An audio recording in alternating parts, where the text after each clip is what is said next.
नमस्कार, मैं हूं सुमित झा। आप देख रहे हैं पुरवैया डीएनए। दीवार में शशि कपूर ने कहा था मेरे पास मां है।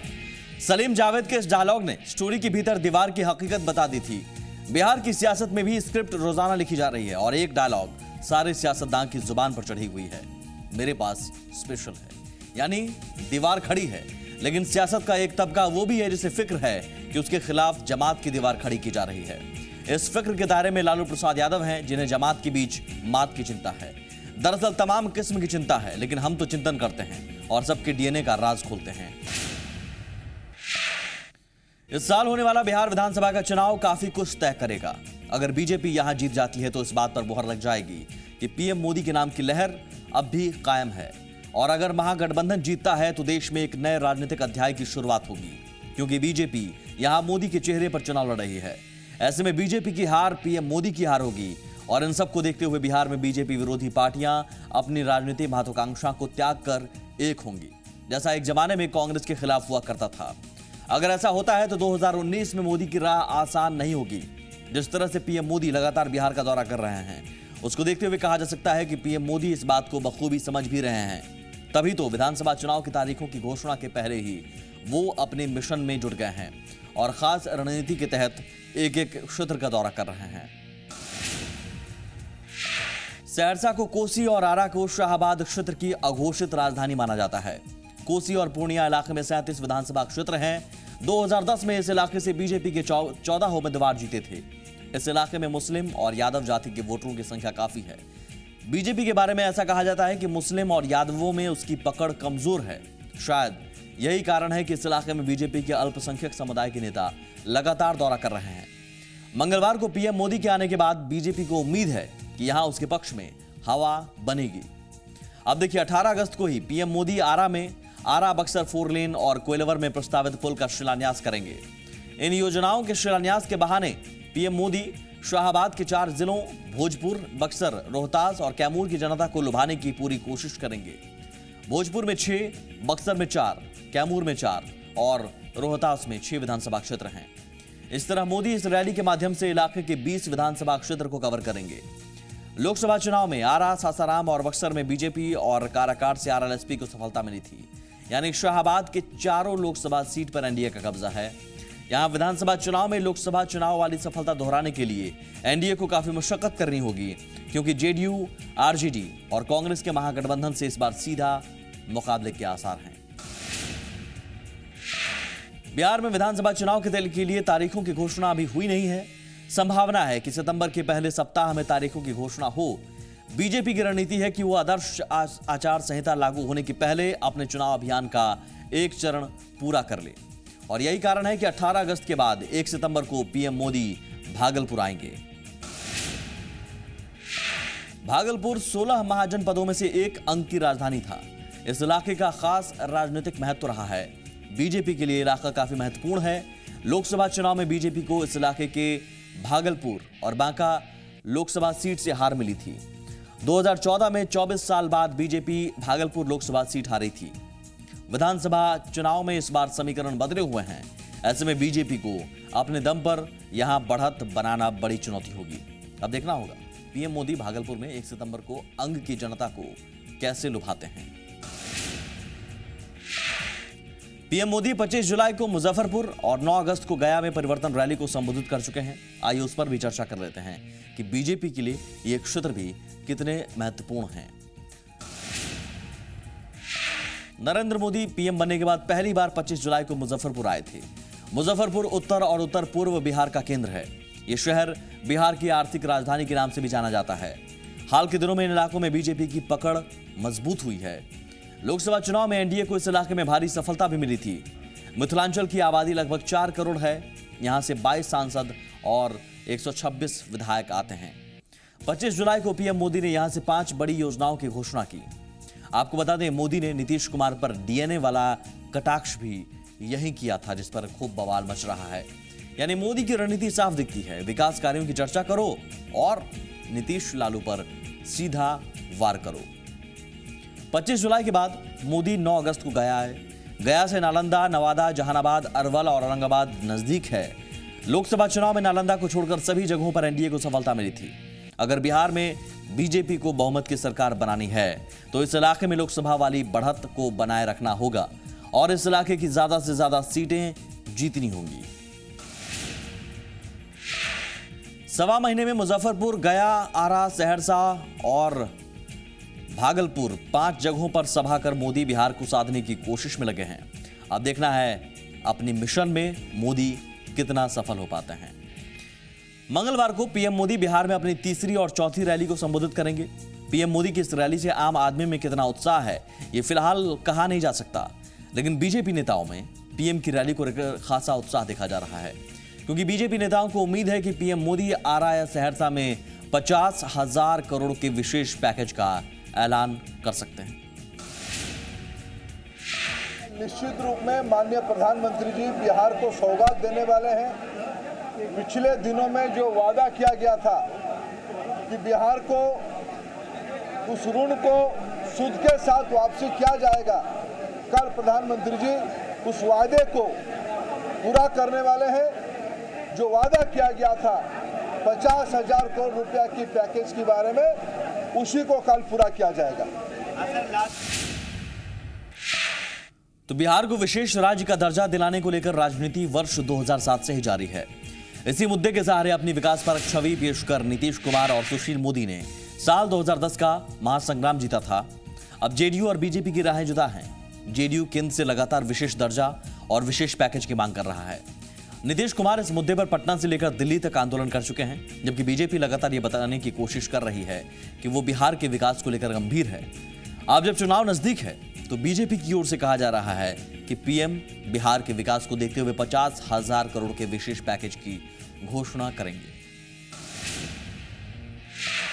पीएम मोदी मंगलवार को बिहार के लिए क्या ऐलान करते हैं उस पर सबकी निगाहें हैं। सीएम नीतीश कुमार ने भी कहा कि हम सबको भी इंतजार है कि पीएम मोदी क्या घोषणा करते हैं। भारतीय जनता पार्टी के नेताओं के द्वारा कहा जा रहा है, नेताओं के द्वारा कहा जा रहा है कि उस दिन कुछ ऐलान होगा। ये बीजेपी के लीडर्स बता रहे हैं। कोऑपरेटिव फेडरलिज्म का बहुत ज़बरदस्त नमूना प्रस्तुत किया जा रहा है, तो हम लोग तो इंतजार कर रहे हैं कि क्या घोषणा होती। पीएम बनने के 14 महीने बाद जब 25 जुलाई को नरेंद्र मोदी बिहार दौरे पर मुजफ्फरपुर आने वाले थे, उसके पहले से ही विरोधी मोदी को विशेष दर्जा के मुद्दे पर घेर रहे थे।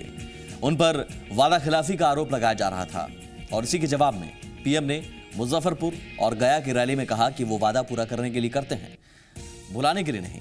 बिहार के लिए 50,000 करोड़ रुपए के विशेष पैकेज के शुरुआती आकलन को कम बताकर प्रधानमंत्री इससे ज्यादा करने की उम्मीद जगा गए थे। इसके बाद भी इस मुद्दे पर महागठबंधन की ओर से हमला जारी है। अब दूसरी रैली जो गया में हुई थी, उसके ठीक 9 दिन बाद बिहार के लिए 50,000 करोड़ के विशेष पैकेज की घोषणा की बात कही जा रही है, जिससे कई सवाल उठ रहे हैं। मसलन, क्या बीजेपी विरोधियों के लगातार हमले से घबरा गई है? विशेष पैकेज की घोषणा के लिए बीजेपी चुनाव का इंतजार कर रही थी। क्या बीजेपी बिहार के लोगों को ये बताना चाहती है कि वो बिहार के विकास को लेकर गंभीर है? बीजेपी बिहार पर इतना मेहरबानी क्यों दिखा रही है चुनाव के वक्त? और सबसे अहम सवाल, अगर देश में लोकतांत्रिक संघीय ढांचा है तो फिर अब तक बिहार के साथ पक्षपात क्यों? ये सवाल इसलिए उठ रहे हैं क्योंकि बिहार को विशेष दर्जा देने की मांग सालों पुरानी है। बिहार से जब अलग झारखंड राज्य बना था, तब यह तय किया गया था कि मुआवजे के तौर पर विशेष पैकेज दिया जाएगा। अब ये सवाल उठता है कि जब ये सब वर्ष 2000 में ही तय हो गया था, तो बिहार को उस समय विशेष पैकेज के रूप में सहायता तब क्यों नहीं दी गई? इन 15 सालों में केंद्र में एनडीए और यूपीए दोनों की सरकार रही। नीतीश कुमार साल 2000 में अटल बिहारी सरकार में मंत्री थे, जबकि 2004 से 2009 के बीच लालू प्रसाद यादव केंद्र में मंत्री रहे।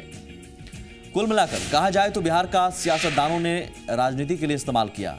अब जब एनडीए और महागठबंधन की प्रतिष्ठा दांव पर लगी हुई है, तो दोनों की ओर से विशेष का कार्ड खेला जा रहा है। ऐसे हालात में देखना दिलचस्प होगा कि बीजेपी की रणनीति उसे कितनी सफलता दिलाती है। लेकिन जरा सोचिए कि जो मेहरबानी आज दिखाई जा रही है, वो अगर 15 वर्ष पहले मिल गई होती तो संभव था कि बिहार विकास के रास्ते पर बहुत आगे निकल गया होता। लेकिन फिलहाल हम यहाँ रुकेंगे एक छोटे से ब्रेक के लिए। ब्रेक के उस पार भी पूर्वैया डीएनए जारी है।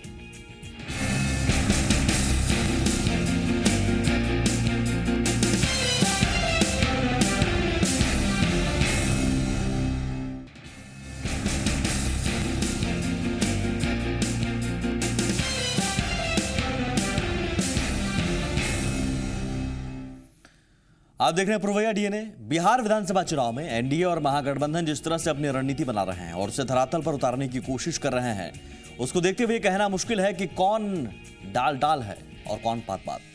दोनों गठबंधन प्रचार अभियान में पूरी ताकत झोंके हुए हैं। दोनों ओर से शब्दों के बाण चलाए जा रहे हैं। एक दूसरे की नीति को मात देने के लिए खास रणनीति बनाई जा रही है। हालांकि इस बीच आरजेडी प्रमुख लालू यादव ने आशंका जताई है कि उनके वोट बैंक में सेंधमारी के लिए बीजेपी हर विधानसभा क्षेत्र में 5-5 यादव जाति के युवाओं को बतौर निर्दलीय उतारेगी। भाजपा हर असेंबली कंस्टिट्यूंसी में ये जिम्मेवारी दे रही है लोगों को कि 5-5 यादव लड़का को तैयार करो, कहीं दूसरे जात के लड़का को तैयार करो और सबको निर्दलीय पैसा देके खड़ा करो। ये भारी साजिश है, सतर्क रहना पड़ेगा। 1000 काट ले, 2000 काट ले, और ये जंगल राज, इसको जंगल राज बोलता है। उठो जदवंशी हो, आपका इतिहास रहा है। आप दरे कुचले लोगों का इंजन के रूप में काम करते थे। तुम्हारा यहाँ लालू यादव है, जहाँ तुम्हारा प्रभाव रहता, जहाँ प्रभाव रहता, जदवंशियों को, वाला लोगों को देख के बोलता है कि ये जंगली है सब, ये जंगल राज है।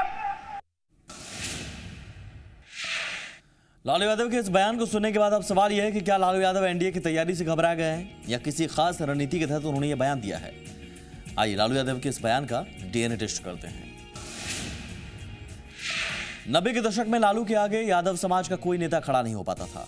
लालू यादव जब पहली बार 1990 में बिहार के मुख्यमंत्री बने थे, तब बिहार में यादव विधायकों की संख्या 63 थी।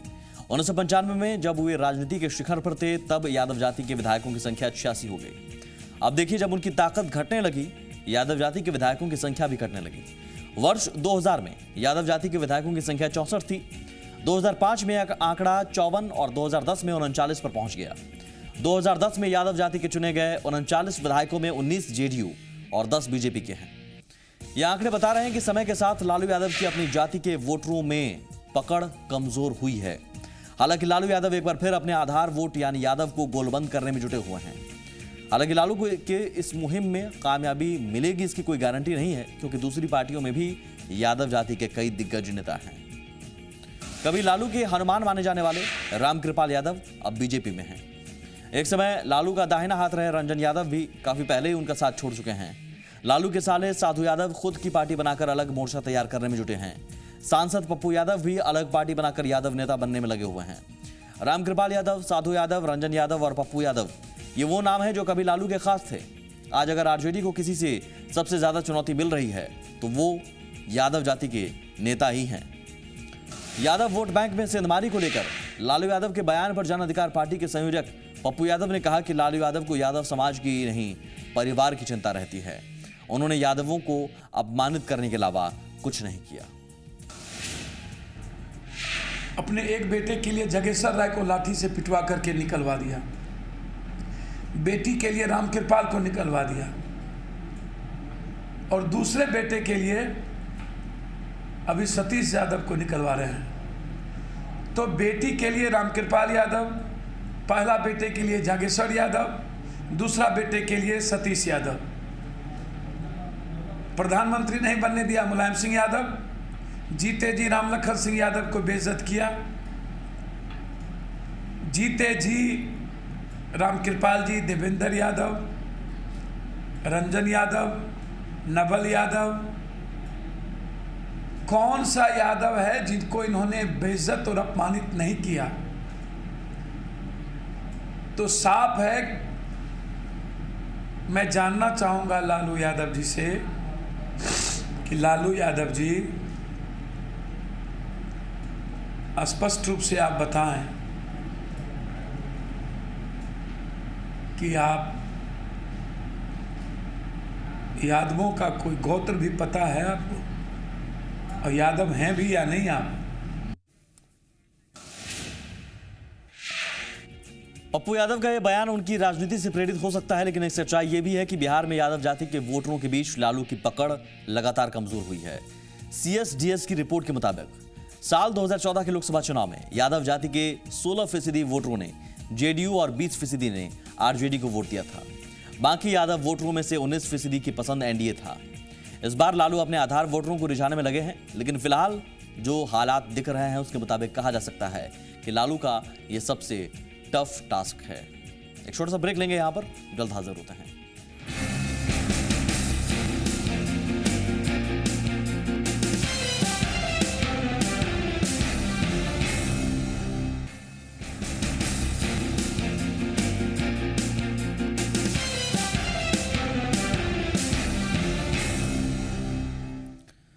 पूर्वी डीएनए में बात रांची पुलिस की नई पहल की। अपराध की बढ़ती घटनाओं पर लगाम लगाने के लिए रांची पुलिस ने मेट्रो की तर्ज पर काम करने की योजना बनाई है, जिसके तहत कोतवाली थाना से बीट पुलिसिंग की शुरुआत हुई है। फिलहाल ये व्यवस्था ट्रायल के तौर पर शुरू की गई है। अगर सफलता मिली तो इस व्यवस्था को पूरे शहर में लागू किया जाएगा। देश के महानगरों की तर्ज पर रांची पुलिस स्मार्ट पुलिसिंग और टेक्नोलॉजी के दौर में अब बीट पर काम करेगी। रांची में इसका पहला प्रयोग कोतवाली थाने में किया गया। कोतवाली थाने से बीट पुलिसिंग शुरू। 22 बीट में बटा कोतवाली थाना। हर इलाके में 22 कांस्टेबल बने प्रभारी। ये करेंगे आम जन की पुलिसिंग। एक फोन कॉल पर होंगे आपको उपलब्ध। 4 बीट के हेड, 1 एएसआई, 2 एएसआई के हेड, 1 सब इंस्पेक्टर। केस अगर बड़ा रहा तो एएसआई देखेंगे और उससे भी बड़ा रहा तो सब इंस्पेक्टर। पूरे कोतवाली थाना क्षेत्र को हम लोगों ने 22 बीट में बांटा है, जिसमें हर एक बीट के लिए एक बीट कांस्टेबल है जो उस बीट का बीट ऑफिसर है। उसके लिए हम लोगों ने एक सरकारी सिम और एक सरकारी मोबाइल फ़ोन दिया है जो उस बीट ऑफिसर के साथ रहेगा। हर बीट के प्रभारी को एक सरकारी मोटरसाइकिल और एक सरकारी फोन दिया गया है। इनके मोबाइल नंबर को उस बीट यानी पूरे इलाके में सार्वजनिक जगहों पर चिपका दिया जाएगा, ताकि जरूरत पड़ने पर आमजन उनकी तुरंत मदद ले सके।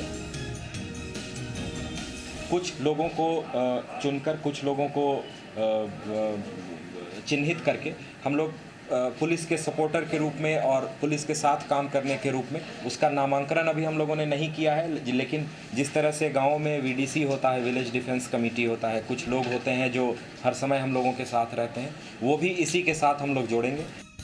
पुलिसिंग को बेहतर बनाने की ये मुहिम कागजों पर तो अच्छी है, उम्मीद करते हैं इसका फायदा आम लोगों को मिलेगा। सनी शारद, जी मीडिया, रांची। दरअसल हाल के दिनों में रांची में अपराध की घटनाओं में बढ़ोतरी देखी गई है, तब जब अपराध नियंत्रण के लिए पुलिस को तरह तरह की सुविधाएं दी जा रही हैं। राजधानी में पेट्रोलिंग के लिए पुलिस के जवानों को मोटरसाइकिल दी गई है। इसके अलावा शहर के मुख्य इलाकों में 11 पीसीआर वैन तैनात किया गया है। सभी पीसीआर पुलिस कंट्रोल रूम से कनेक्टेड हैं। पुलिस विभाग का दावा है कि घटना के तुरंत बाद इन पीसीआर वैन को सूचना दी जाती है और वो घटनास्थल पर पहुंच जाते हैं। साथ में सीआईएसएफ के जवान भी लोकल पुलिस की मदद के लिए तैनात किए गए हैं। लेकिन इन सब के बाद भी रांची में अपराध की घटनाएं कम होने के बजाय बढ़ ही रही हैं। चोरी और लूट को छोड़िए, मर्डर और रेप की घटनाएं भी आम हो गई हैं। अपराध की बढ़ती घटनाओं को देखते हुए पुलिस के सामने बड़ी चुनौती थी कि वो उस पर लगाम लगाए, और शायद यही कारण है कि रांची पुलिस ने बीट पुलिसिंग की शुरुआत की है। भारत ही नहीं, दुनिया भर में पुलिस में बीट व्यवस्था को पुलिसिंग की बैकबोन कहा जाता है। दिल्ली, मुंबई, चंडीगढ़, चेन्नई और बेंगलुरु की पुलिस की आज तारीफ होती है तो उसके पीछे की मुख्य वजह यह है कि इन जगहों पर पुलिस बीट पुलिसिंग व्यवस्था के तहत काम करती है। इस व्यवस्था के कारण पुलिस न सिर्फ पब्लिक फ्रेंडली होती है, बल्कि उसका सूचना तंत्र और डेटाबेस दुरुस्त होता है। इससे फायदा ये होता है कि जनता का पुलिस के प्रति विश्वास बढ़ता है और पुलिस को अपराध पर लगाम लगाने में मदद मिलती है। राजधानी रांची में लॉ एंड ऑर्डर को बनाए रखना पुलिस के लिए बड़ी चुनौती है। उम्मीद है नई व्यवस्था के लागू होने के बाद तस्वीर बदलेगी। फिलहाल आज पूर्वी डीएनए में बस इतना ही। नमस्कार।